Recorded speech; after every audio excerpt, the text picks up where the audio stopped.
रोवेली मधु दूबे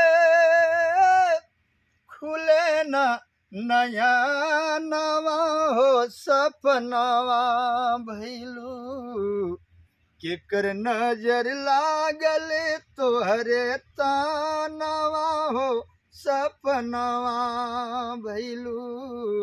नमस्कार दोस्तों, आज भोजपुरी इंडस्ट्री पूरा उदास बा।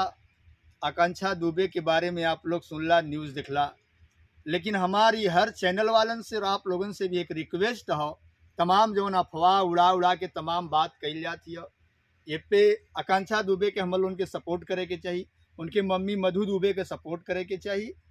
जे भी मुलजिम हो सरकार के भी चाहिए ओकरे पीछे पड़े, ओके गिरफ्तार करे।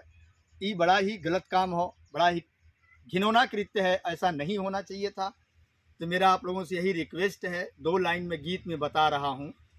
रोवली मधु दूबे खुले ना नया नवा हो सपनावा भैलू केकर नजर लागल तोहरे तानावा हो सपनावा भैलू। आकांक्षा दुबे के मतारी मधु दुबे रोवथिन, रो की है बात कहथिन, का कहलिन?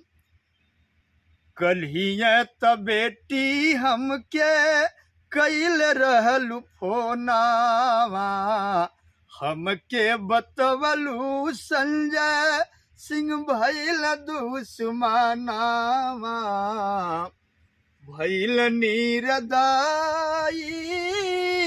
समर सिंह बेईमानवा हो सपनावा भैलू केकर नजर लागल तोहरे तानावा हो सपनावा भैलू।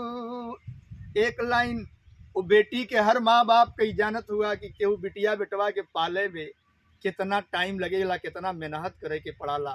मतारी अपने पुरान दिन की याद कैलिन और पुरान दिन की याद कह के रोवथिन, झरझर आँस चलत हो। एक बात कहलिन, भरी भरी कटोरा तोहके दूधवा पियावली, काहे ये को बेरी बेटी हमें ना बतवली, भरी भरी कटोरा तोहके दूधवा पियावली, काहे न बेटी हमके एक बेर बतवली, छोड़ी के पराई गईलू,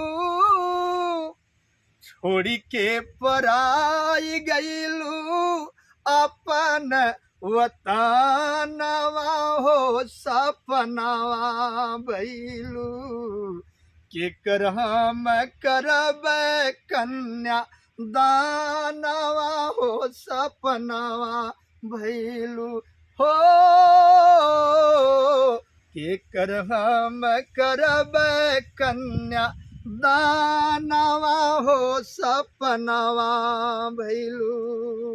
मतारी के यह बा हमार सबसे रिक्वेस्ट हो, और यहाँ के गवर्नमेंट उत्तर प्रदेश सरकार बाबा योगी नाथ से भी है गुहार बा कि जल्द से जल्द कार्रवाई कल जाए, जे भी मुलजिम हो ओके पकड़ल जाए, गिरफ्तार कल जाए। प्रणाम।